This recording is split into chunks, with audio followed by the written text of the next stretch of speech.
உலகத்தில் இருக்க அனைத்து தமிழ் சொந்தங்களுக்கும் ஒரு கேள்வி. அண்ணன் எவ்வளோ வாட்டி மேடையில் சொல்லியிருக்காரு, இந்த மாதிரி டேய் உனக்கு எதிராக அவதூறு பரப்புகளெல்லாம் வளர்த்து விடுறதே நீதான்டா, அது உனக்கு புரியாமல் உலகத்தில் எங்கேயும் செஞ்சிட்ருக்கீங்க, அவன் அண்ணனை முகப்பில் போட்டு அவன் பாட்டுக்கு திட்டிக்கிட்டே இருக்கான், என்னை திட்டி தான் பல பேர் வளர்ந்துருக்கான் அப்படின்னு அண்ணனே எவ்வளோ வாட்டி மேடையில் சொல்லியிருக்காரு.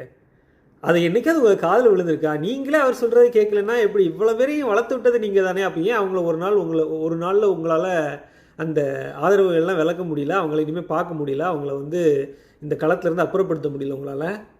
அவர் களத்தில் எவ்வளோ போராடிக்கிட்டு இருக்காரு, நீங்கள் ஆன்லைனில் இவங்களை வளர்த்து விட்டு வேடிக்கை பார்க்குறீங்க. இப்போ அவனை பற்றி பேசுங்கன்றீங்க. இல்லை, இவங்கெல்லாம் வளர்க்குறது தான் நம்ம வேலையா?